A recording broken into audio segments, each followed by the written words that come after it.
नमस्कार नमस्कार नमस्कार।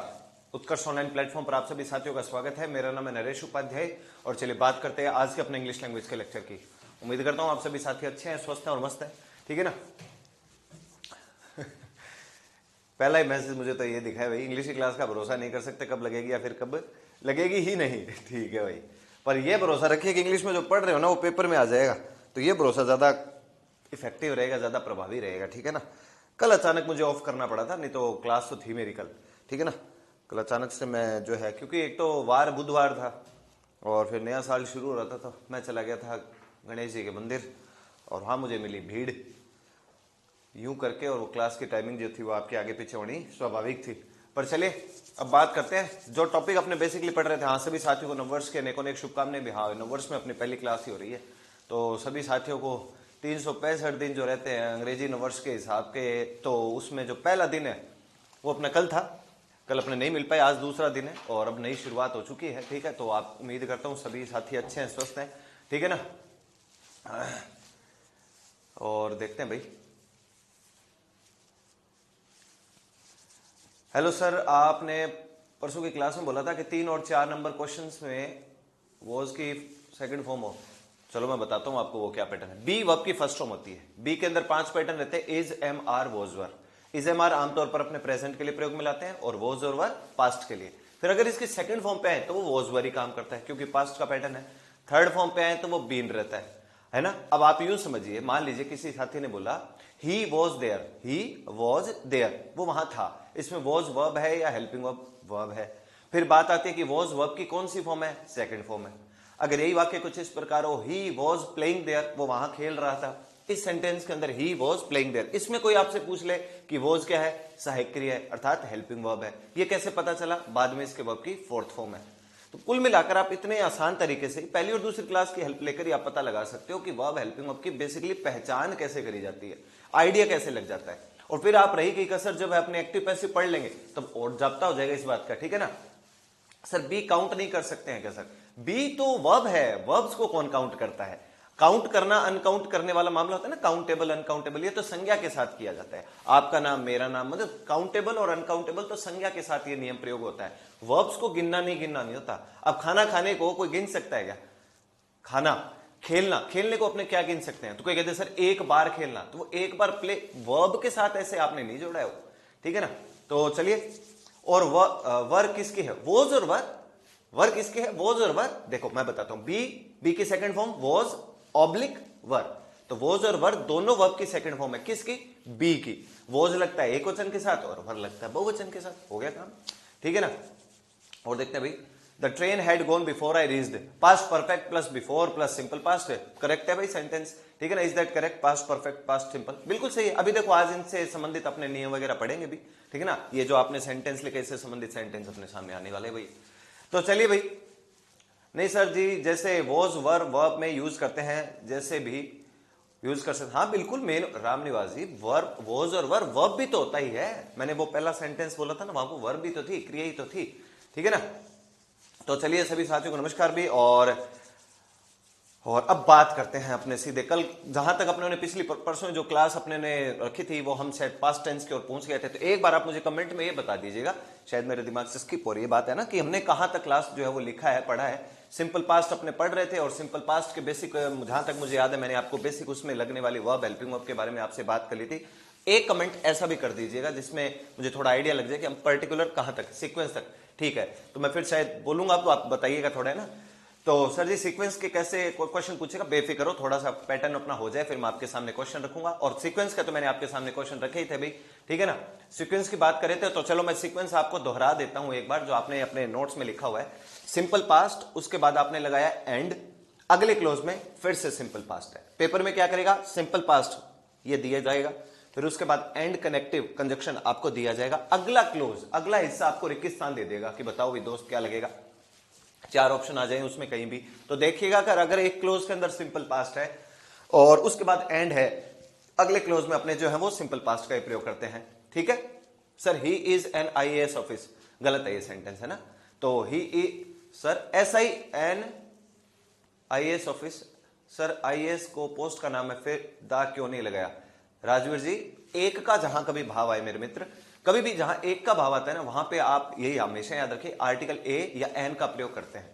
तो मान लीजिए कोई व्यक्ति खड़ा हो मेरे सामने, मैं कहता हूं he is an IAS, he is an IAS, वो एक आईएएस है, he is an IAS officer, वो एक आईएएस ऑफिसर है, एक का भाव दे रहा हूं मैं। स्पेसिफाइड जब अपने करते हैं ना, तब द आर्टिकल का प्रयोग करते हैं। ठीक है, तो सभी को नए साल की राम राम भाई, बिल्कुल ठीक है ना। तो फिर एक ये था बिल्कुल भाई, I called my father as soon as I got the result वाला सेंटेंस था। एक तो simple past plus and plus simple past, और एक सिंपल पास्ट, उसके बाद एज सुन एज आ जाए, फिर सिंपल पास्ट, मतलब simple past plus and plus simple past, simple past plus as soon as plus simple past. दो क्लोज आपको कंप्लीट करके देने वाला है, अर्थात सिंपल पास्ट लगा के देगा, एज सुन एज लिख कर देगा, अगले क्लोज में रिक्त स्थान दे देगा कि दोस्त बता क्या लगेगा। चार ऑप्शन आ जाएंगे आपके सामने एग्जाम के अंदर।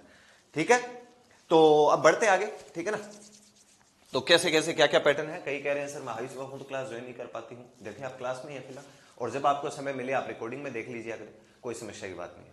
सर बताइए कि वॉज फर्स्ट फॉर्म कैसे हुई। मैंने कब बोला वॉज वर्ब की फर्स्ट फॉर्म होती है? मैंने तो बिल्कुल भी नहीं बोला शिल्पी जी। वॉज वर्ब की सेकंड फॉर्म देखा। आप अपने अगर रेगुलर क्लास लेते हो तो आप अपने नोट्स का पहला पन्ना खोल लो, आपको अपने प्रश्न का सबको उत्तर पता चल जाएगा। नोट्स का पहला पेज ओपन करिए और उसमें मैंने बी की फॉर्म लिखी है, be first form, was verb second form. देखो आप एक बार, आपको मिल जाएगा इसका उत्तर भी। सर जब वॉज और वर्ब सेकंड फॉर्म है तो हाँ, तो मैंने तो कभी वॉज को वर्ब की फर्स्ट फॉर्म बोला ही नहीं है ना। ये फॉर्मेट आपको ध्यान रखना है। चलिए अब आगे बढ़ते हैं भाई, जरूरी मामला चल रहा है अपना, और सीक्वेंस में जब अपने बातचीत कर रहे हैं तो उसी से ही आगे कंटिन्यू कर रहा हूं मैं। सिंपल पास्ट टेंस ही चल रहा है। पहले तो मैं आपको यही याद दिलाऊं, जहां आपने नोट्स को रखा हुआ है, मतलब जहां तक आपने पढ़ा हुआ है उसी से ठीक मैं कंटिन्यू कर रहा हूं। अब सिंपल पास्ट में एक और सॉलिड कंसेप्ट आता है। अब तक हमने सिंपल पास्ट के केवल और केवल स्ट्रक्चर के बारे में जानकारी प्राप्त करी है। उसके बाद हमने उसके अंदर आने वाले दो सीक्वेंस के बारे में दो बातें करी है भाई, simple past plus and plus simple past plus as soon as plus simple past. अब मैं इससे एक कदम और आगे चलता हूं। पैटर्न है जी एक, इट इज टाइम। बड़ी बार इससे क्वेश्चन आता है भाई। अब मैं जो लिखने वाला हूं इससे बहुत बार क्वेश्चन आता है। इट इज टाइम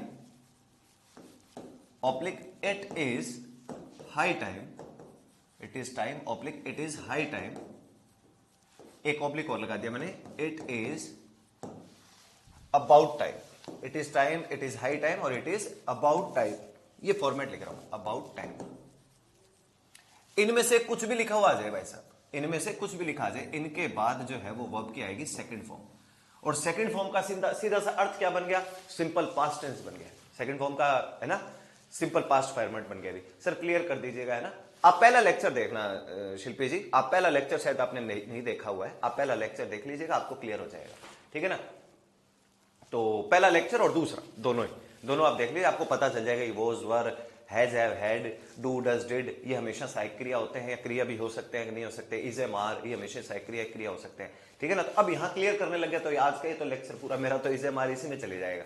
पहले लेक्चर में मैंने पूरी इसी के बारे में बात करी है अच्छे से। हाँ बिल्कुल, तो बस तो फिर हो गया काम। तो it is time, it is high time और इट इज अबाउट टाइम, ये वर्ब के इनके बाद मैंने एरो लगा के लिखा ना, इनके बाद वर्ब की कौन सी फॉर्म है? सेकंड फॉर्म आती है। एक तो ये बात है। अब बात आती है कि साहब इनका अर्थ क्या होता है, ध्यान से सुनिएगा, इनका अर्थ क्या बनता है। ये जो सारे फॉर्मेट आपके सामने लिखे हुए ना, इनका अर्थ होता है बहुत देर हो गई। ये अपने आप में एक फ्रेज है, बहुत देर हो गई, बहुत देर हो गई। ये सेंटेंस के अंदर आमतौर पर नाराजगी जाहिर करने के लिए प्रयोग में आते हैं। नाराजगी जाहिर करने के लिए, बहुत महत्वपूर्ण मामला है नाराजगी जाहिर करने के लिए, नाराजगी जाहिर करने के लिए। आमतौर पर कोई भी सेंटेंस आपके सामने आएगा ना, उसमें तो सर सेकंड फॉर्म है ना वॉज और वर, हाँ सेकंड फॉर्म है। दोबारा सुनिए आप, बी फर्स्ट फॉर्म जिसमें is am are was were पांचों इसके एसोसिएट फॉर्म्स है। Was were second form, been third form, being BEING fourth form, और फिर बाद में मैंने पांचों जो बताया था आपको 2B वाला पैटर्न वो अलग है, वो उसका नंबर जब आपने प्राइमरी ऑक्सिलरीज पढ़ेंगे ना तब आएगा। ओके चलिए जी, तो बहुत देर हो गई नाराजगी जाहिर करने के लिए। इनका अर्थ बताया मैंने, आप सभी साथियों ध्यान से सुनिएगा। ये एक अपने आप में फ्रेज होती है। पेपर में आपको इट इज टाइम लिखा हुआ मिल सकता है, इट इज हाई टाइम लिखा हुआ मिल सकता है, या इट इज अबाउट टाइम लिखा हुआ मिल सकता है। वो उसकी हेडेक है, वो उसका सरदर्द है, वो क्या लिख के देता है। हमें इस बात का ध्यान रखना है कि इसके बाद हमें वर्ब की कौन सी फॉर्म लगानी है? Second form. ये रिक्त स्थान में दे देगा वो कि बेटे वर्ब बता कौन सी लगानी है। चलिए अपने एग्जांपल के थ्रू थोड़ा पता लगाते हैं कैसे क्या क्वेश्चन दिए जा सकते हैं। मैं आपके सामने लिखता हूं एक एग्जांपल। पेपर में इस तरीके से क्वेश्चन आ जाए, मान लीजिए कि it is high time it is high time children, it is high time children blank, verb के नाते आपको ऑप्शन दिया जाएगा गो टू बेड, ये देते मान लो आपको, it is high time children blank to bed, ये प्रश्न आएगा पेपर में। अब जो साथी ये जानना चाहते हैं ना कि सर पेपर में कैसा क्वेश्चन आएगा, बेटा ऐसा, अब इसमें क्या करे, वो 4 ऑप्शन दे देगा आपको अलग अलग, भाई ये बता, गो आएगा, वेंट आएगा, गोन आएगा, हेड गोन आएगा, इज गोन आएगा, वॉज गोन आएगा, वॉज गोइंग आएगा, ये आएगा, वो आएगा, मतलब इस तरीके से अलग अलग उसने पैटर्न दे दिया। अब तो चूंकि ऊपर साफ साफ नियम कायदे कानून लिखे ही पड़े हैं, तो आपके लिए आसान हो जाता है उत्तर देना, है ना। इसीलिए मैं यहां पर आपके सामने ऑप्शन टाइप के क्यों नहीं रखता, क्योंकि साफ नियम लिखा पड़ा होता है, तो बच्चा थोड़ा आइडिया लगा लेता है कि अच्छा साहब जी ऐसे बनता है। पर कुल मिलाकर अब तो चलो हमें पता चल गया, it is high time children blank to bed. एक और प्रश्न देख लेते हैं, it is about time, it is about time you blank, verb के नाते आपको ऑप्शन देते हैं start, it is about time you start your business. एक ये सेंटेंस आ जाए मान लीजिए कुछ इस प्रकार से, चलिए इनमें प्रयोग में लाते हैं क्या लगना है। अब तो चलिए साफ पता ही है, पर ट्रांसलेशन अनुवाद करते हैं, क्योंकि पेपर में आपको उसने ट्रांसलेशन टॉपिक दिया हुआ है, तो ट्रांसलेशन अनुवाद करना तो तभी संभव हो पाएगा जब हमें अर्थ थोड़ा बहुत पता हो। इट इज हाई टाइम, बहुत ऊंचा टाइम है ना, इट इज हाई टाइम ये एक अपने आप में फ्रेज होती है, इसका अर्थ कहता है बहुत देर हो गई।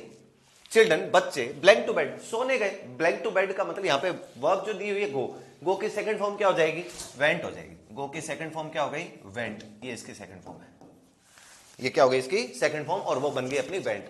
तो it is about time, it is high time children went to bed, बहुत देर हो गई बच्चे सोने गए। देखो बच्चे सोने तो गए, लेकिन नाराजगी जाहिर करी जा रही है कि यार बहुत टाइम लगा दिया, काम तो हो गया पर बहुत टाइम लगा दिया, नाराजगी जाहिर कर रही है, बहुत देर हो गई, ऐसा भाव इसके अंदर बन जाता है। ओके उत्तर है जी। कईयों ने गोन लिखा हुआ है, मनमोहन जी मेरे भाई, गो की सेकंड फॉर्म गो वेंट होती है, गोन तो वर्ब की थर्ड फॉर्म होती है ना, थोड़ा ध्यान रखिएगा, ये फॉर्मेट हो जाएगा। फिर अगला, it is about time, it is about time, Hindi earth same है, बहुत देर होगी, नाराजगी जाहिर करने वाला मामला है, बहुत देर होगी, यू ब्लैंक योर बिजनेस, तुमने अपना बिजनेस शुरू किया, बहुत देर हो गई, नाराजगी जाहिर करी जा रही कि यार बहुत देर हो गई तुमने अपना बिजनेस शुरू किया, कर तो दिया पर नाराजगी जाहिर करी जा रही है। तो स्टार्ट की सेकंड फॉर्म सामान्य सी बात है जी, क्या हो जाएगी, स्टार्टेड हो जाएगी। ये लो साहब, ये वर्ब की सेकंड फॉर्म है, start first form, started second form, और स्टार्टेड ही होती है इसकी थर्ड फॉर्म, ये फॉर्मेट बनता है। ओके जी, तो स्टार्टेड हो गया, वर्ब की सेकंड फॉर्म है। ध्यान रखिए कल को पेपर में आपसे होता क्या है, अपने तो याद करके गए हैं, इसके बाद वर्ब की सेकंड फॉर्म आएगी। वो शातिर आदमी पेपर बनाने वाला, उसने किया क्या कि स्टार्टेड या फिर वेंट आपको लिख कर दे दिया कि तू छोड़ उस बात को, जो तू याद करके आया वो तो मैं तेरे को लिख के देता हूं। उसने आपसे हमसे क्या प्रश्न पूछ लिया, इस वेंट को अंडरलाइन करके पूछ लिया कि बेटे बता कौन सी फॉर्म है। अच्छा, वेंट वाली तो पहचान फिर भी बच्चा कर लेता है, क्योंकि बच्चों को अधिकतर को याद रहता है गो वेंट गोन होता है, वो क्या ऐसी जगह पे अड़ाने की कोशिश करेगा। क्यों? क्योंकि उसको बच्चे ने पढ़ा कि स्टार्ट वर्ब की फर्स्ट फॉर्म, स्टार्टेड वर्ब की सेकंड फॉर्म, और स्टार्टेड ही वर्ब की कौन सी फॉर्म, थर्ड फॉर्म होती है। तो कई बच्चे तो क्या ये सोचेंगे यार पता नहीं सेकंड है थर्ड है, तो बच्चे का थर्ड पे टिक लगा जाते हैं कई बार। लेकिन इस क्लास में बेटा एक भी साथी इसके ऊपर थर्ड का पैटर्न लगाने से बाज आए, वो ना करे ये कार्रवाई, मैं सिखा देता हूं आपको। अगर ये थर्ड फॉर्म होती तो इसके साथ कोई ना कोई सहायक क्रिया होती ना, कोई ना कोई तो सहायक क्रिया होती, इज एम आर हो सकता है, वॉज वर हो सकता है, हैज हैव हैड भी तो हो सकता है, पैसिव वैसिव में बनते ही है। इज एम आर के बाद वर्ब की थर्ड फॉर्म पैसिव में, वॉज और वर के बाद वर्ब की थर्ड फॉर्म पैसिव में, हम पढ़ेंगे भी पैसिव आएगा नंबर। अब कई बच्चे कहेंगे गुरुजी आप कह रहे हो इज एम आर के बाद तो थर्ड फॉर्म हो सकते हैं ना, तो ये रहा गुरुजी इज, ये लिखा हुआ इज, बस यही उलझाएगा वो। हमने अब तक जो सीखा हुआ उस हिसाब से थर्ड होगी तो हेल्पिंग ऑफ होती। हाँ बिल्कुल सही कह रहे हो संदीप जी। अब इसमें क्या, इट इज अबाउट टाइम। अब बहुत सारे बच्चे यहां उलझ जाएंगे जिनको अपनी ही बात हमने जो सीखी हुई है कि गुरुजी ने कहा था इज एम आर के बाद तो भाई वर्ब की थर्ड फॉर्म आ सकती है। चिल्ड्रंस हो सही हो गया, नहीं नहीं चिल्ड्रन दोस्त, बच्चे कहां गया वो। It is high time children, childrens वाला तो चाइल्ड होता है एक वचन, चाइल्ड तो रहता है एक वचन, और चिल्ड्रन होता है बहुवचन, चाइल्ड एक वचन होता है। हाँ चिल्ड्रंस अगर आपको करना होता है ना तो उसका अर्थ दोस्त क्या बनता है, बच्चों का या की का भाव आता है ना, जैसे राहुल्स बुक, राहुल की किताब, ऐसे अर्थ बनता है, वो का या की वाला भाव देता है। तो बच्चे देखेंगे ले भाई गुरुजी ने कहा था कि इस मार के बाद तो फिर वर्ब की थर्ड फॉर्म आ ही सकती है, और वो उसे या तो वर्ब की थर्ड फॉर्म मान के बैठ जाएंगे, या इस इज को आपसे सभी साथियों से अगर बाई चांस मैं पूछ लूं सभी से कि ये वाला इज ले लो और चाहे ये वाला इज, ये क्या है, ये साइक्रिया है क्या? नहीं है। कोई कहते है क्यों नहीं भाई साहब साइक्रिया, आगे वर्ब की मान लो ये, इसको थर्ड फॉर्म का दर्जा देके बैठ जाए बच्चा। ध्यान रखिएगा दिस इज अ फ्रेज।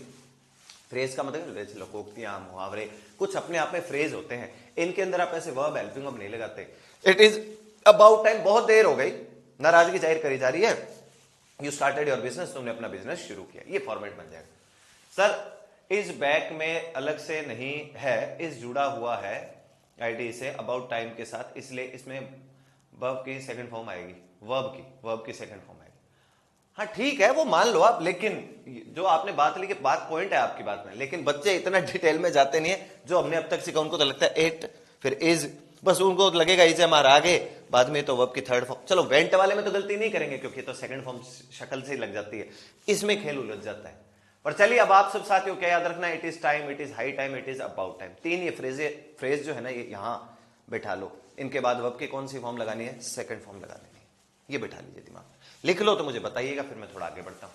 इसको नोट डाउन आपने कर लिया होगा तो फिर आगे बढ़ते हैं।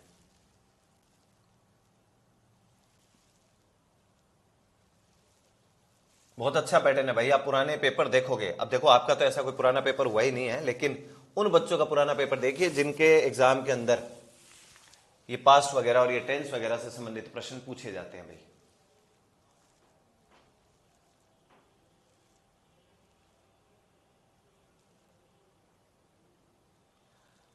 सर मैंने लेट कोर्स लिया है, अब लाइव में पीछे रह गया हूं, क्या करूं? कोई बात नहीं यार दोस्त, अब देखो जो भी है रेगुलर लेक्चर देखते रहा करो आप थोड़ा थोड़ा, और अभी टाइम है आपके पास, इतनी जल्दी नहीं है आप सभी साथियों को, बस एक नियमितता जरूर बना लीजिए, क्योंकि जिस आदमी ने रेगुलरिटी बना ली, एक नियमितता बना, फॉर्मेलिटी तो देखो चाहे फिर फॉर्मेलिटी आप कर जाओ और चाहे मैं कर जाऊं, नुकसान ही है। फॉर्मेलिटी जिस साथी ने करी वहां वो उलझ जाएगा। बस आपसे निवेदन है सभी साथियों, जितने आप मेरे साथ लाइव जुड़े हुए हैं, आप किसी साथी को फॉर्मेलिटी नहीं करनी, चाहे कम पढ़ लो पर रोज पढ़ लो। मान लो उदाहरण के तौर पे आपने क्लास कोई दिन आप लाइव जुड़ पाए, नहीं जुड़ पाए, फिर आपके एक ना नैतिक कर्तव्य होना चाहिए, ड्यूटी होनी चाहिए, कोई नहीं देख रहा आपको, फिर भी आपकी ड्यूटी होनी चाहिए कि यार आज की मैंने क्लास देखी नहीं है, तो मतलब 24 घंटे से पहले पहले वो क्लास आपको देख लेनी चाहिए। पूरी हर क्लास पूरी समझ में नहीं आती, ये ध्यान रखिएगा। आपको लगे कि हर क्लास फिर तो मेरे तो 100% ही समझ में आ जाए, देवी देवता थोड़ी है आप, या मैं देवी देवता थोड़ी हूं जो फूंक मार दूंगा 1 मिनट में सारी चीजें समझ में आ जाएगी, समय लगता है। और भाषा सीख रहे हो इसमें तो थोड़ा बहुत समय तो लगता ही लगता है। धीरे धीरे ग्रेजुअली हर क्लास से 2-2 पॉइंट आपको सीख कर निकलना चाहिए, फिर धीरे धीरे वो चीजें दोबारा जब रिवीजन करोगे ना तो पक्का जाप्ता हो जाता है उसका। सर हम पशु परिचर के पेपर को आधार मानकर रीडिंग कर रहे हैं, अरे राम निवासी क्या आधार माना है आपने? आप कोई से पेपर को आधार मान लो, यूं मानो आप पशु परिचर का पेपर कोई आसान नहीं है, कोई से पेपर आजकल आसान क्या होता है भाई, जो चीज आपको आती है आपको तो आसान लग जाती है। आजकल पेपर का स्तर बढ़ाने लग गया है, पर बच्चे क्या चाहते हैं? बच्चे चाहते हैं हमारा स्तर नहीं बढ़े, हम तो वहीं उसी मतलब वहीं बैठे रहे, जमे रहे, पेपर अपना स्तर बढ़ाते रहे। थोड़ा सा खींच के लोगे काम को, है ना। सर कल क्लास क्यों नहीं लगी थी? मैंने भाई एकदम ईमानदार आप सभी साथियों को उत्तर दे दिया, कल क्लास क्यों नहीं लगी। मैं बिल्कुल क्लास के लिए निकला था घर से, लेकिन अचानक से मेरे दिमाग में आया कि बुधवार है, मैं थोड़ा गणेश जी को जो है बहुत मानता हूँ, मेरे दिमाग से बुधवार निकला हुआ था, फिर वहां मुझे जो गणेश जी को प्रथम आराध्य हैं उनको जो है प्रायोरिटी पे रखना पड़ा। लेकिन दिक्कत ये हुई कि क्लास हो जाती, लेकिन आगे जाके देखता हूं कि मोती डूंगरी गणेश जी मंदिर है, जो भीड़ थी वहां पर, तो चलो मेरे मित्र वगैरह हैं वहीं पे ड्यूटी पे हैं, तो पुलिस वगैरह, तो नंबर तो आ गया, लेकिन फिर भी थोड़ा बहुत तो टाइम लगता है, भीड़ कुछ ज्यादा ही थी। इस वजह से आपकी क्लास की टाइमिंग मैं 8:30 बजे तक तो पहुंच गया था, पर फिर वो मतलब नहीं बैठता, 15-20 मिनट क्लास लेने का कोई सेंस नहीं था, इसलिए मैंने नववर्ष से आपको छुट्टी दी। फिर अब रेगुलर है अपना मामला, लिख लिया आपने, और देखते हैं और सीखते हैं इसके अंदर। अब सुनो आप, इसी के अंदर एक नोट लिखिएगा, इसी रूल के अंदर एक नोट हो रहा है। अब ये सिंपल पास्ट टेंस चल रहा है, याद रखिएगा सिंपल पास्ट टेंस पढ़ रहे हैं। इस नोट में एक बात है बड़ी सॉलिड सी, कि अगर आपको पेपर में दे दिया जाए इट इज टाइम, क्या दे दिया जाए? इट इज टाइम, और इसके बाद हो टू, तो भाई साहब वर्ब की फर्स्ट फॉर्म आएगी। लो बताओ, एक और आ गया हिसाब किताब। इट इज टाइम के बाद क्या आ जाए? टू आ जाए, तब वर्ब की कौन सी फॉर्म आनी है? फर्स्ट फॉर्म आनी है। इसको थोड़ा सा दिमाग में रखिएगा। बात आती है कि गुरुजी हमें कैसे पता चलेगा? वही इट इज टाइम पीछे था और वही इट इज टाइम आगे लिखा हुआ है, उस इट इज टाइम के अंदर टू मेंशन ही नहीं है। इस इट इज टाइम का अगर प्रश्न उसने पूछा तो इसमें क्या लिखा हुआ है? टू। तो अंग्रेजी में ना आप सभी साथी याद रख लें ये बात, आमतौर पर कभी भी टी ओ टू लिखा होता है ना, तो उसके बाद आमतौर पर वर्ब की फर्स्ट फॉर्म का प्रयोग किया जाता है। टू के बाद आमतौर पर सामान्य तौर पर वर्ब की कौन सी फॉर्म आती है? फर्स्ट फॉर्म आती है जी। ये फॉर्मेट होता है। तो ये देखो टू लिख दिया। अब इनका अर्थ कैसे बनता है मैं आपको वाक्य की मदद लेकर बताने का प्रयास करता हूं। It is time to work hard. It is time to work hard. एक तो ये वाक्य मान लो अपने पास, एक सेंटेंस आ जाए, it is time to close the window. It is time to close the window. अब एक बार इन दोनों सेंटेंस को आप देखिएगा। इट इज टाइम पेपर में क्या करेगा, टू वाला हिसाब किताब तो वो खुद लिख कर देगा, आपको चिंता करने की जरूरत नहीं है। बस इस जगह पर, इस स्थान पर आपको रिक्त स्थान दे दिया जाएगा कि बेटे बता, वहां एक ऑप्शन पक्का वर्क अगर है तो वर्कड भी पक्का मिलेगा, WORKED। ये ऑप्शन तो पक्का देना है, क्योंकि बच्चा जो पिछला नियम जो पढ़कर आया वो देखेगा गुरुजी ने कहा था इट इज टाइम आ जाए, उसके बाद वर्ब की सेकंड फॉर्म लगाते हैं और वो सेकंड फॉर्म लगा के बैठ जाए। हमें ध्यान रखना है, अगर क्या दे रखा है, टू दे रखा है, इट इज टाइम के बाद क्या लिखा हुआ है, ये देखो दोनों तरफ टू लिखा हुआ है। जब इट इज टाइम के बाद टू, जो कि वो लिख कर देगा, आपको चिंता नहीं करनी, तो फिर वर्ब की कौन सी फॉर्म आती है? First form. तो वर्ब की कौन सी form? First form. Close verb की कौन सी फॉर्म? First form. ना सेंटेंस ये गलत और ना ही सेंटेंस ये गलत, दोनों सेंटेंस एकदम ओके। इनका हिंदी अनुवाद करते हैं। इस इट इज टाइम का हिंदी अर्थ बनता है यही समय है, यही समय है। इसका अर्थ क्या बनता है? यही समय है। इस वाक्यों के, इन ऐसे वाक्यों के अंदर आमतौर पर निश्चय, दृढ़ निश्चय दिखाया जाता है।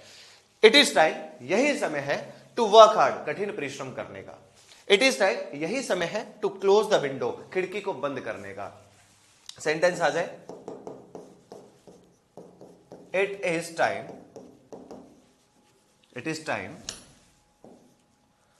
To blank. वर्ब के नाते आपको ऑप्शन दे दिया जाए, मान लो ACT विद डिटर्मिनेशन।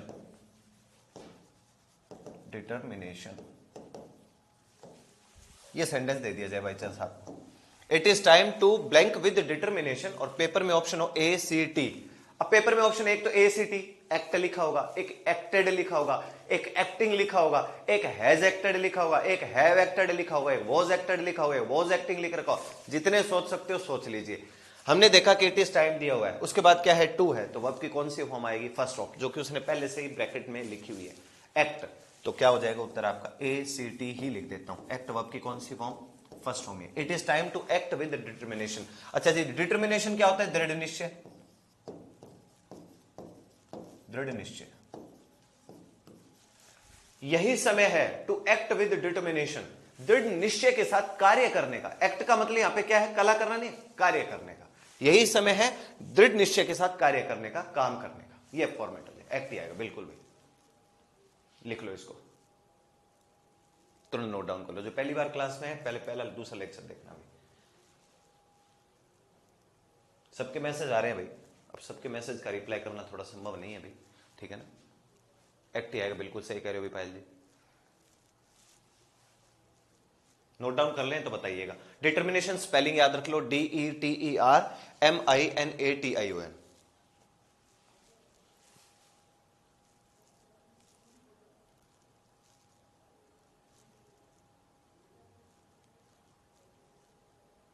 लिख लो तो बताइएगा, आगे बढ़ेंगे।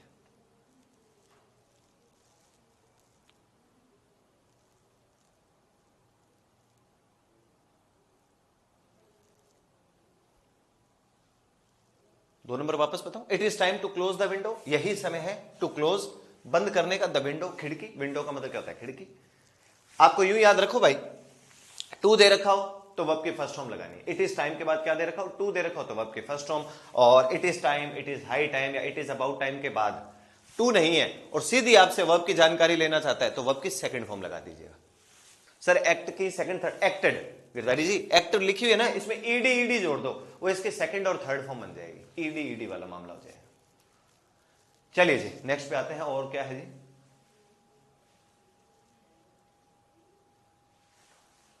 नेक्स्ट पे आते हैं। अगला अपना पैटर्न जो है, इसी में दोबारा सुनिएगा, फिर से ही बात कर रहा हूं, अभी सिंपल पास्ट टेंस ही चल रहा है। लोकेश जी आपने जो प्रश्न पूछा है दोस्त बाइलिंगुअल वाला, आप इंग्लिश मीडियम से हैं, बाकी सब्जेक्ट्स वाले बाइलिंगुअल, इसके बारे में आपने एक बार पहले भी पूछा था और मैंने आपको मेरी तरफ से एक उत्तर दिया भी था, ठीक है ना। हमारे इंग्लिश के अंदर बाइलिंगुअल है, तो जो मेथड्स आते हैं इसमें तो आपको समस्या नहीं आनी चाहिए, है ना। तो मेरे को लगता है यहाँ तो आपके समस्या बाकी विषय में आ रही, तो मैंने भी आपको उस समय बोला था बाकी विषयों वाले गुरुजी से पूछिए दोस्त, मैं उसका निवारण कैसे कर पाऊंगा, ठीक है ना।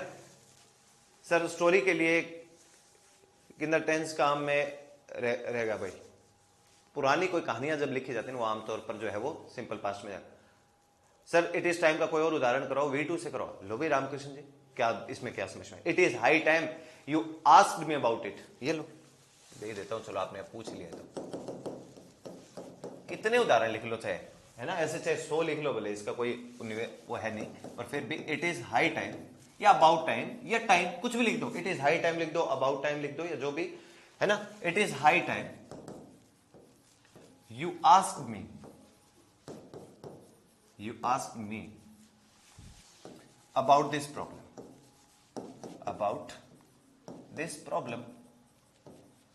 ये लो जी, ये सेंटेंस है मान लीजिए। अब हुआ क्या कि इट इज हाई टाइम दिया हुआ है, तू कहीं नहीं है, मुझे कहीं टू नहीं दिखाई दे रहा, जब तू दिखाई नहीं दे रहा तो मैंने क्या लिखा, आस्क्ड, और आस्क्ड वर्ब की कौन सी फॉर्म हो गई, सेकंड फॉर्म हो गई। बहुत देर हो गई, यू आस्क्ड मी, तुमने मुझसे पूछा अबाउट दिस प्रॉब्लम, इस समस्या को लेकर तुमने मुझसे पूछा, बहुत देर हो गई, मतलब अगर पहले पूछ लेता तो पहले ही बात का इलाज कर देता वो, ऐसे इसका अर्थ बन चुका है, ठीक है ना। सभी के मैसेज होते हैं भैया ना, हो गया मामला इसका। तो आस्क्ड यहां पर जो है वो वर्ब की कौन सी फॉर्म हो जानी है, सेकंड फॉर्म आ जानी है। चलो अब एक पैटर्न और पता करते हैं भाई, सॉलिड कंसेप्ट है और पास्ट टेंस को ही लेकर है, वो भी सिंपल पास्ट को। सिंपल पास्ट टेंस वक्त लेता है जी, सिंपल पास्ट टेंस जो है वो थोड़ा सा समय लेता है। अभी तो इसमें एक और पैटर्न, और अभी आपसे भी एक और ऐसा पैटर्न आने वाला है जिसमें थोड़ा सा बत्ती घूम सकती है दिमाग की। चलिए पता करते हैं, पैटर्न है जी, आई विश या फिर ही विश, आई विश लिखा जाए, ही विश लिखा जाए, ओ दैट। अब पहले एक बार समझ लीजिएगा, ये जीरो नहीं है, ये ABCD वाला ओ है, O that, would that, O that, would that, supposing, और इफ ओनली, इफ ओनली। तो पहली तो बात यह कि गुरुजी इनका अर्थ लगभग मैं सभी का एक साथ ही अर्थ बता देता हूं आपको। ये जितने भी पैटर्न यहां पे मौके पे लिखे गए हैं आपके सामने, इन सब का हिंदी अर्थ क्या बनता है, काश। इन सब का हिंदी अर्थ कैसा होता है, काश जैसा। काल्पनिक वाक्य में ज्यादा प्रयोग में लाते हैं इनको, काश। रियलिटी से, वास्तविकता से आमतौर पर कोई लेना देना ना हो शायद। I wish, he wish, we wish भी हो सकता है। O that, O that zero नहीं है, ABCD वाला ओ है, ओ दैट, वुड दैट, या फिर सपोजिंग, या फिर इफ ओनली, ठीक है। पूरा कर देते हैं इसको एक बार, एक्सेट्रा एक्सेट्रा। यदि, यूं लिख दो, ये सेंटेंस में, ये सेंटेंस में, वाक्य में, ये सेंटेंस में विस्मयादि, ये सेंटेंस में विस्मयादि का भाव देते हो, देते हो। ये सेंटेंस में विस्मयादि का भाव, विस्मयादि क्या होता है, एक्सक्लेमेटरी, वो विस्मयादि के लास्ट में वो सिंबल लगाते हैं ना अपने चकित वाला, वो भी बात होती है। ये सेंटेंस में विस्मयादि मतलब एक्सक्लेमेटरी का भाव देते हो, और तथा इनके बाद, तथा इनके बाद हम, तथा इनके बाद हम सामान्य तौर पर, सामान्य तौर पर, in general, simple past, simple past, simple past का मतलब वर्ब की कौन सी form, second form, simple past apply करते हैं।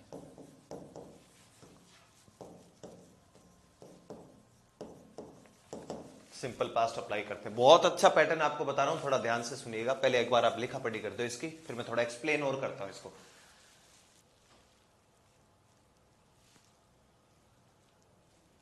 सर समझ नहीं है कौन सा भाई, ये वाला अब जो नोट लिख रहा हूं ये समझ में नहीं आया, या वो ऊपर वाला प्रोग्राम समझ में नहीं आया जो it is time about time वाला? अगर it is time about time वाला समझ में नहीं आया, उसमें समझ में लाने वाली बात ही है, बात ही तो ही है। क्यों? It is time, it is high time या इट इज अबाउट टाइम, वो उसकी इच्छा, वो क्या लिखेगा, उसके बाद आपको वर्ब की लगानी है सेकंड फॉर्म। ओके, लेकिन अगर it is time, it is high time या इट इज अबाउट टाइम के बाद टू दे रखा हो, टू, वो देगा, वो हमें नहीं लगाना, वो देगा। टू के बाद वर्ब की फर्स्ट फॉर्म लगानी है। आप सभी साथियों को पूर्व सूचनाएं दे देता हूं, इट इज टाइम के बाद जो टू लगाया है ना आपने, ऐसे सेंटेंस के एक्टिव पैसिव और बनवाता है। तो अगर कोई दोस्त सोचे कि इसको इग्नोर कर देते हैं यार, एक जाने देते हैं इट इज टाइम वाले को, कौन सा जिसमें टू आया हुआ था, अगर आपने इसको इग्नोर कर दिया, दरकिनार कर दिया, अनदेखा कर दिया, एक्टिव पैसिव में एक और हिसाब किताब में मार खा जाओगे, याद रखना जरूरी है।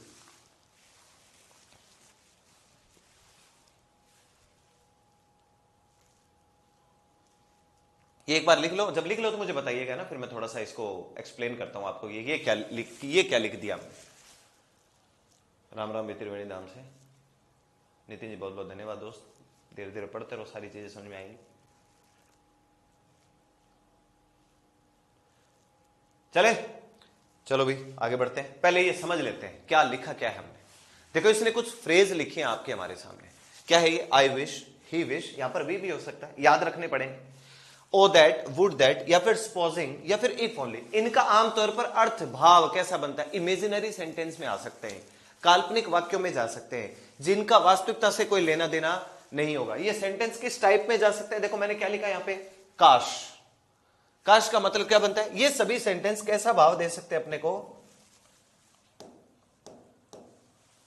ये सभी सेंटेंस आपको दे सकते हैं काल्पनिक भाव।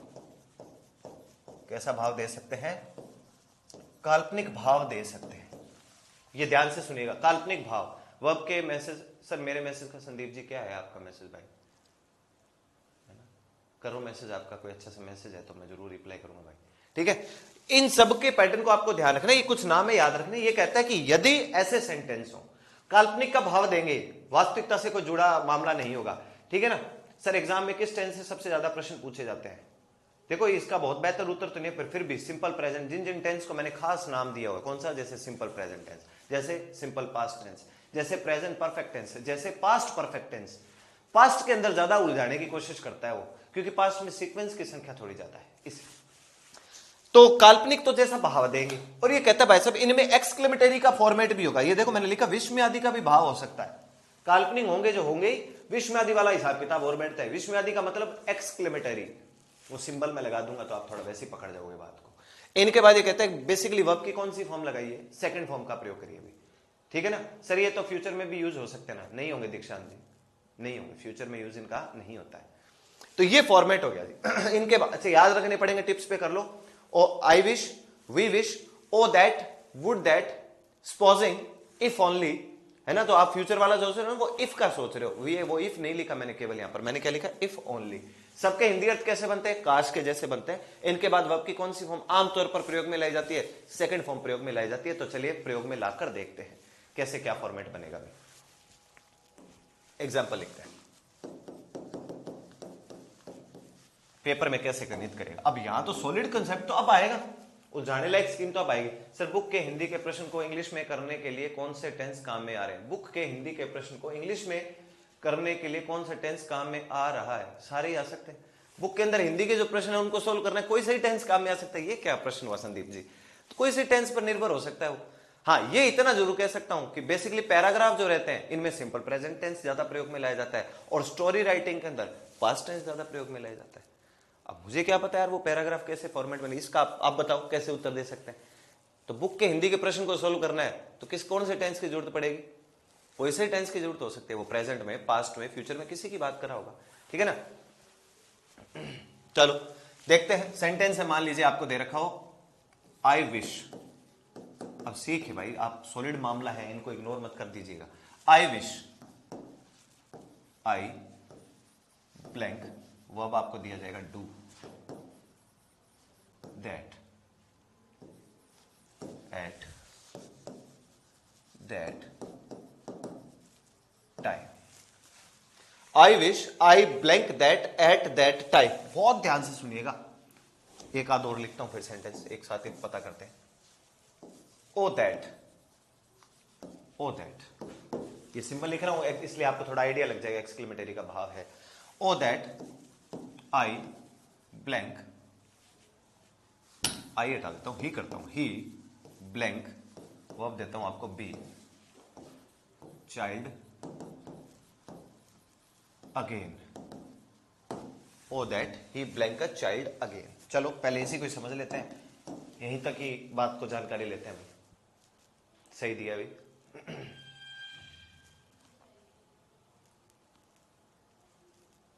बताओ क्या उत्तर होगा। डिड वाला सभी साथियों ने ओके उत्तर दिया भी, बड़ी अच्छी बात है। डिड का जिन जिन साथियों ने आंसर दिया, अगले को और बता दीजिएगा मुझे, है ना, दूसरे प्रश्न का उत्तर और दे दीजिएगा। नरेश आपका उत्तर धाप के गलत है भाई, है ना। मेरी नाम राशि हो, उत्तर गलत हो तो समस्या नहीं, लेकिन गलता है आपका तो, है ना।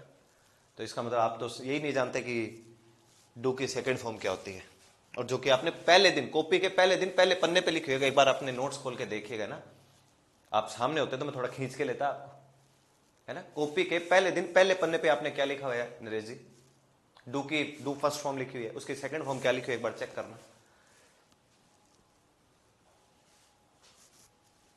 देखते हैं भाई। अभिषेक जी आपका भी उत्तर गलत था दोस्त, दूसरे प्रश्न का। मनीष गुर्जर साहब आपका उत्तर सही है दोस्त, वेरी गुड, शाबाश। चलिए बात करते हैं, मैं समझाता हूं आपको। जो लिखा है ना उसी को ही प्रयोग में लाऊंगा, जो लिखा हुआ है उसी को ही प्रयोग में लाने का प्रयास करते हैं। पहले प्रश्न में तो पक्का। पहला प्रश्न है आई विश लिखा हुआ है, हमने अभी अभी लिखा है, जैसे होता है ना तथ्यात्मक तरीके से लिखा कि आई विश काल्पनिक भाव दे तो इमेजिनरी सेंटेंस हो, ये तो काल्पनिक की पहचान करवा, सॉरी इमेजिनरी, वो आपका जो है हाइपो, ये जो पैटर्न रहता है ना विश में आदि वाला, ये इसका भाव करवा रहा है। ये रहा आई विश, काश, हिंदी अर्थ क्या हुआ इनका, काश। आई blank that at that time, मैंने उस समय वो कर लिया होता, काश मैंने उस समय वो कर लिया होता। किया क्या, नहीं किया। वास्तविकता से जुड़ी हुई के बाद नहीं जुड़ी हुई, गया काम आज से, ठीक है। डू इसने ब्रैकेट में लिख दिया, पेपर में तो ऐसे ही देता है भाई। आपको क्या लगता है यस्टरडे लिख के देगा और आपसे पूछे बेटे टेंस बताना, आप ठीक करके आओगे क्या, दुनिया ठीक करके आ रही है। प्रीवियस डे लिख दे और आपसे पूछे बेटे टेंस बताना, दुनिया को याद हो रखा है प्रीवियस डे का मतलब पिछला दिन, पास्ट की बात करे, पास्ट टेंस लगाएगा। इसमें कहीं भी ऐसे पास्ट की पहचान वाला कोई प्रोग्राम बताएगा, साफ साफ तौर पर तो नहीं बताया, लेकिन अभी अभी हमने सीखा कि आई विश एक्सक्लेमेटरी भाव दे रहा है, काल्पनिक का भाव दे रहा है। ऐसे सेंटेंस में आमतौर पर कौन से टेंस को वरीयता पर रखा जाता है, सिंपल पास्ट को। लगता पास्ट परफेक्ट भी है, कभी ये विश्ड वगैरह करे हो, लेकिन वरीयता पर किसको रखते हैं, अपने सिंपल पास्ट को। तो मुझे जैसे मैंने देखा कि यार डू दिया हुआ है इसने, तो मुझे डू की, अब मुझे डू की क्या चाहिए, सेकंड फॉर्म चाहिए, क्योंकि मुझे पता है डू, भाई मुझे सेकंड फॉर्म का प्रयोग करना है। तो डू वर्ब की फर्स्ट फॉर्म, डिड वर्ब की सेकंड फॉर्म। सर अगर ये ओ नहीं लगता तो क्या सेम ही है क्या, नहीं भाई ओ लगाना पड़ेगा, ओ लगा, केवल दैट लिखने से काम चलेगा नहीं, फ्रेज है वो, तो फ्रेज जो है उसी बात को लिखना होगा, है ना। फ्रेज को, ओ दैट को आप A B C D that कुछ भी नहीं कर सकते, ओ दैट ही लिखना पड़ेगा, है ना, क्योंकि फ्रेज है। तो आई विश, काश, आई blank that at that time, do की सेकंड फॉर्म डिड, ये लो साहब हो गया। डिड वर्ब की कौन सी फॉर्म, सेकंड फॉर्म, ये आ गया आपका उत्तर। ये फॉर्मेट था। अशोक जी आपका उत्तर ठीक है दोस्त, है ना। तो डिड वर्ब की कौन सी फॉर्म, सेकंड फॉर्म। अब हुआ क्या, ये तो उसने पूछ ली वर्ब की फॉर्म, आपने बता दी। आपको पता है बहुत सारे ऐसे साथी हैं जिनसे अगर यहां पर डिड लगा के भी दे दिया जाता ना, और फिर उनसे पूछा जाता कि इस वाक्य के अंदर सहायक क्रिया कौन सी है बताइए। आपसे पूछ लूं, मान लीजिए मैं ये सेंटेंस लिखा हुआ जाता और मैं आपसे पूछता कि बेटा एक काम करो, डिड तो मैं लिख ही देता कि छोड़ो डिड वाली बात, तो डिड तो मैं मेंशन करके दे देता, और आपसे पूछता कि सहायक क्रिया बताना भाई। बहुत सारे साथी हैं वो देखें, ले भाई डिड तो सहायक क्रिया है, मतलब हेल्पिंग वर्ब। आपको हमें पता है, हमने सीखा हुआ डिड यहां पर अगर सहायक क्रिया होती अर्थात हेल्पिंग वर्ब होती, तो इस डिड के बाद कहीं वर्ब की फर्स्ट फॉर्म होती ना, कहीं दिखाई दे रहा मुझे वर्ब की फर्स्ट फॉर्म, ना दैट, ना टाइम, ना दैट, ना एट, कहीं कोई सहायक क्रिया के बाद वर्ब की फर्स्ट फॉर्म है डिड के बाद। और डिड के बाद आमतौर पर वर्ब की कौन सी फॉर्म आती है, फर्स्ट फॉर्म आती है, नहीं मिला जी। डिड वर्ब की कौन सी फॉर्म है, सेकंड फॉर्म। टेंस कौन सा, सिंपल पास्ट, हो गया मामला।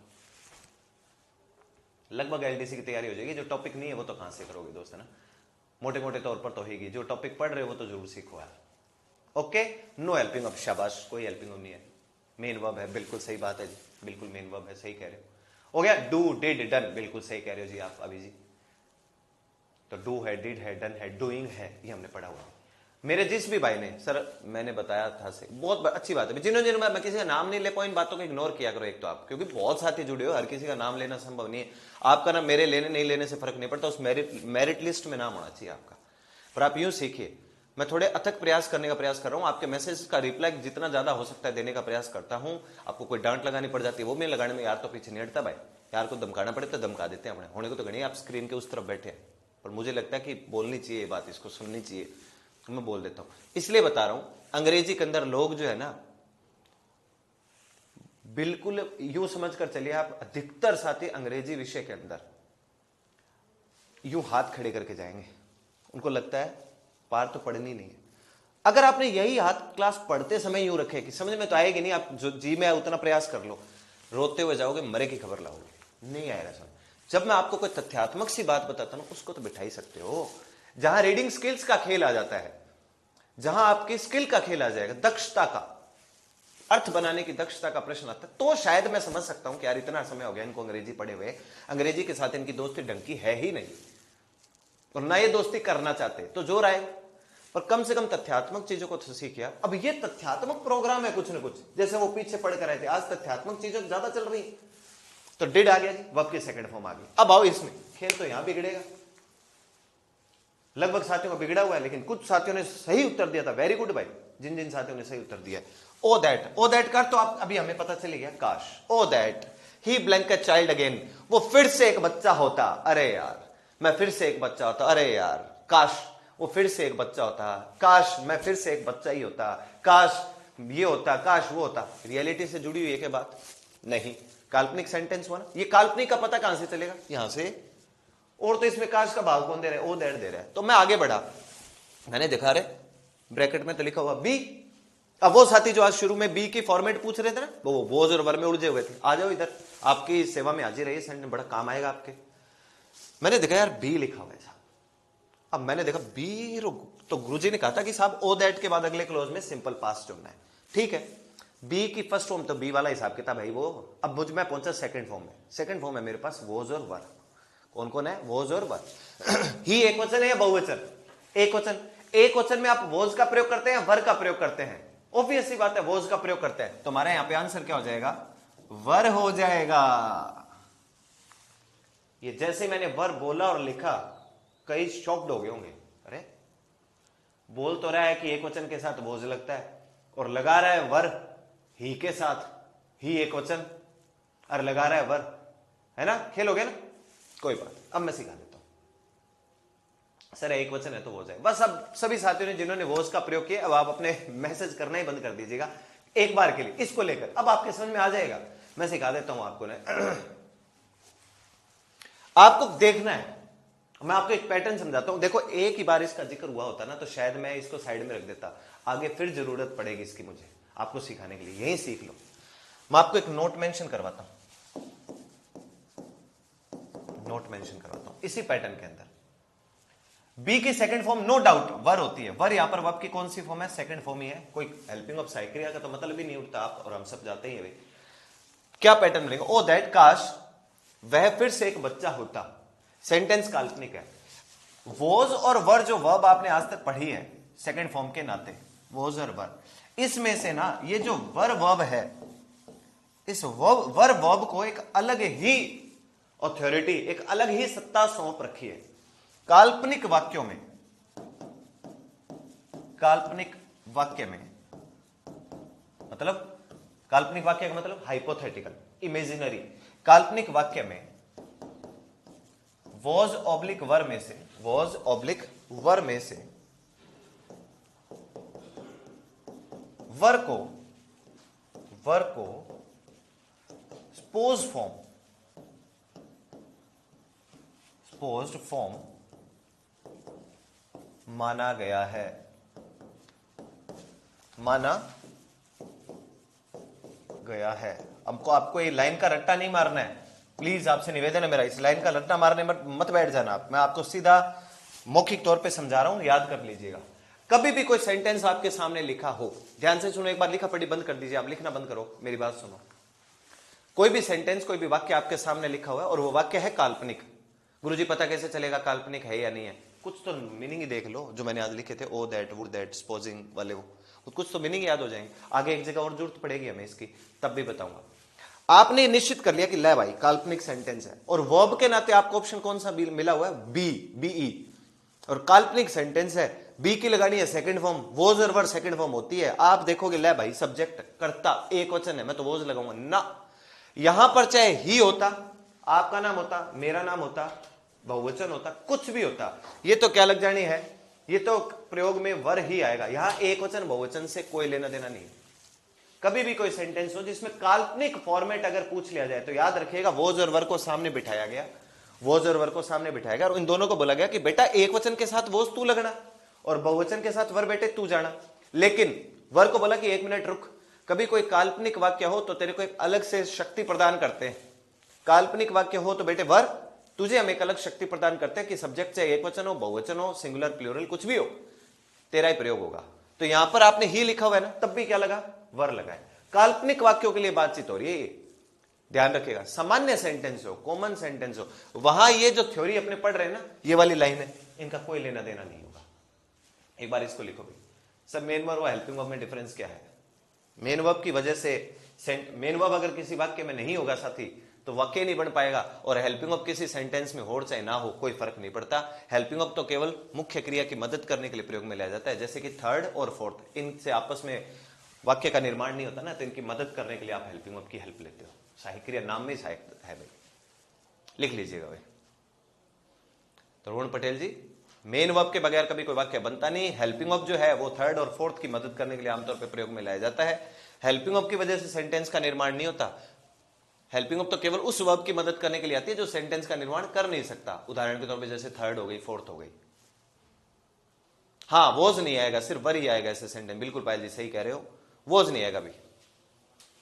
दिनेश जी आपके दोनों सही थे, अच्छी बात है। जिन जिन साथियों के दोनों सही थे, एक सही था, अच्छी बात है। जिसका एक भी सही नहीं था अब सीख लो, सीखने के लिए बैठे हैं हमारे। और दिखाता हूं आपको ऐसे सेंटेंस में, एक बार ये लिखोगा, लिख लो तो बताइएगा तुरंत है ना। काल्पनिक वाक्य में हमेशा वर ही आता है, बिल्कुल भी अजल प्रकाश जी सही कह रहे हो दोस्त। जैसे ही ये हटेगा वोज आ जाएगा। ये केवल यही नहीं, कहा गया वो, केवल यही नहीं, ये पूरा प्रोग्राम ही हटा दो आप, फिर वोज आ जाएगा। अभी देखो मैं आपको वोज वाला भी दिखा देता हूं सामान्य तौर पर। लिख दिया, चलो एक वाक्य देख लेते हैं, काल्पनिक कॉमन सेंटेंस भी देख लेते हैं कैसे क्या फॉर्मेट बनेगा। एग्जांपल के तौर पे दिखाई देता हूं। एक और एग्जांपल देखो, मान लो सेंटेंस हो he was playing cricket, he was playing cricket. और एक सेंटेंस अपने लिख देते हैं, he was my BOSM bosom friend.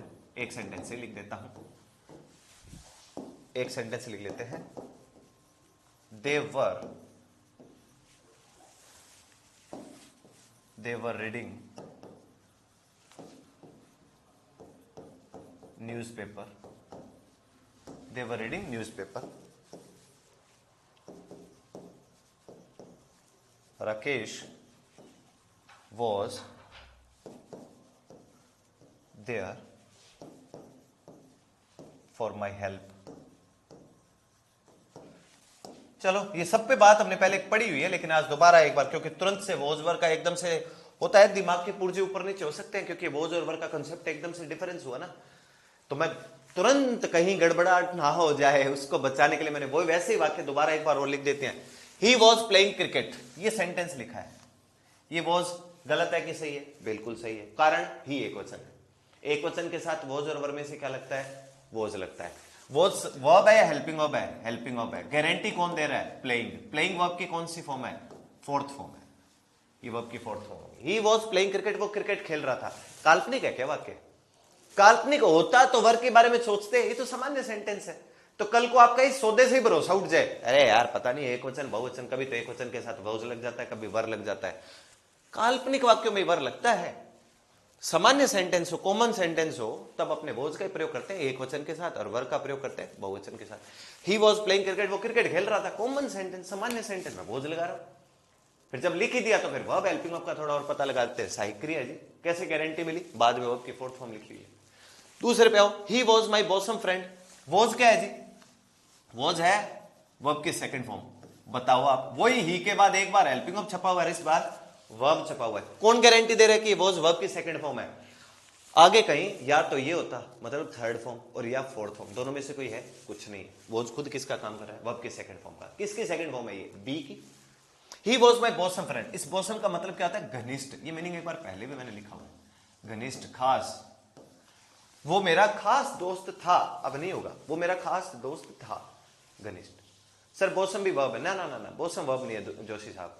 Bosom जो है वो एक तरीके से आप यूं मान करते हैं एडजेक्टिव फॉर्मेट के अंदर प्रयोग में लाया गया, विशेषण टाइप में। ही वॉज माई बॉसम फ्रेंड, वो मेरा खास दोस्त था। दे वर रीडिंग न्यूज़पेपर, वो न्यूज़पेपर पढ़ रहे थे। ये लो भाई साहब, वर से भी तो भरोसा नहीं उठाना, क्योंकि दे बहुवचन है तो मैंने वर का प्रयोग किया। वर यहां पर क्या है? हेल्पिंग वर्ब है।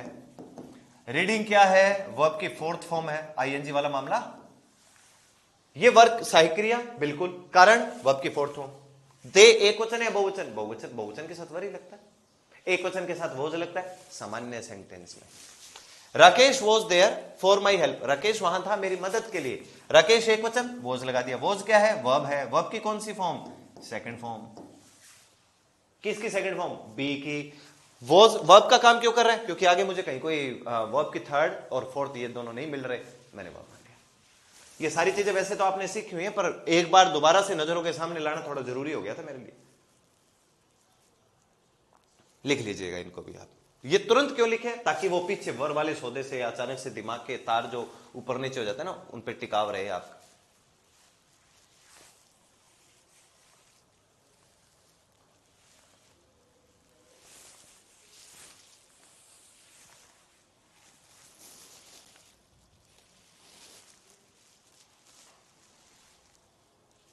लिख लो तो बताइएगा।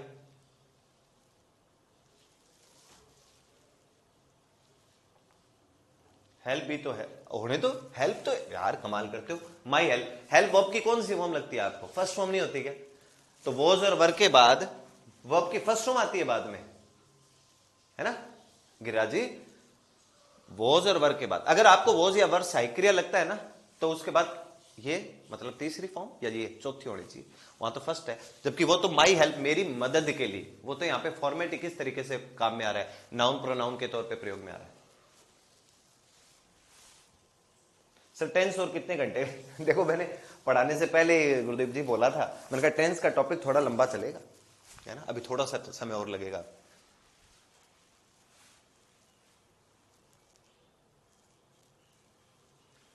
चलो बढ़ते हैं नेक्स्ट में। बढ़िया शायरी लिखी है वीरेंद्र जी आपने, अच्छी बात है, बस तो प्रयास करते रहो। सर फोर्थ सेंटेंस का हिंदी अर्थ बता दो क्या है? चौथा, राकेश वॉज देयर, राकेश वहां था, फॉर माई हेल्प, मेरी मदद के लिए। राकेश वहां मेरी मदद के लिए था। सर आप तिवरी गांव से ना? नहीं, ठीक है, बड़े आगे। और देखो फिर देख, दोबारा से देख लीजिएगा। I wish, O that, would that. एक और देख दिखाऊं आपको सेंटेंस, देख लेते हैं चलिए।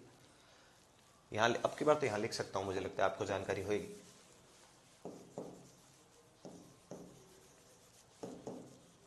वुड दैट, वुड दैट का मतलब वही है, काश वाले प्रोग्राम बनता है। वुड दैट ही को बहुत देर हो गई। राहुल, बी लिख देता हूं।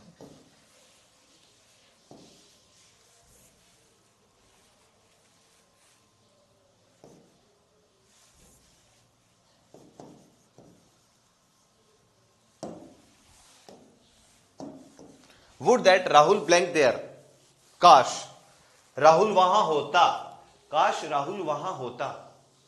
अब कोई कहते हमें क्या पता चलेगा गुरुजी काश है कि नहीं? ये रहा भाई वुड दैट, वुड दैट लिखा हुआ है, काल्पनिक सेंटेंस की पहचान करवा रहा है। बी उसने लिखा हुआ है, राहुल एक वचन है, हिसाब से तो वोज लगना चाहिए था, पर करे क्या, काल्पनिक सेंटेंस है, काल्पनिक के चक्कर में मुझे क्या लगाना पड़ गया? वर लगाना पड़ गया। वर वर्ब की कौन सी फॉर्म है? सेकंड फॉर्म है। किसकी सेकंड फॉर्म है? बी, जो कि ब्रैकेट में लिखा हुआ ही है। सेंटेंस किस प्रकार का है? काल्पनिक सेंटेंस है। अर्थ क्या बन गया? काश राहुल वहां होता, काश राहुल वहां होता। अब देखो आप सभी साथियों को उत्तर सही गए अभी, सभी के, ठीक है, नोट डाउन करिए। सर बीएसटीसी के लिए भी बहुत है ना ये कोर्स, यार आप कैसे प्रश्न पूछते हो, सभी बच्चे है ना। सिलेबस में जो जो जो टॉपिक आपको दे रखे हैं और वो मैच कर रहे हैं तब तो ठीक है, लेकिन अब मान लो कोई टॉपिक है ही नहीं अपने इस एग्जाम के अंदर, उसमें आपके है तो कैसे, वो उसके लिए आपको थोड़ा और प्रयास करना पड़ेगा। लेकिन जो है वो ठीक बात है, जो है उनको आप जरूर पढ़िए, जरूर काम आएगा। टेंस तो वैसे भी बीएसटीसी में टेंस भी है, आर्टिकल्स डिटर्मिनर्स भी हैं ही।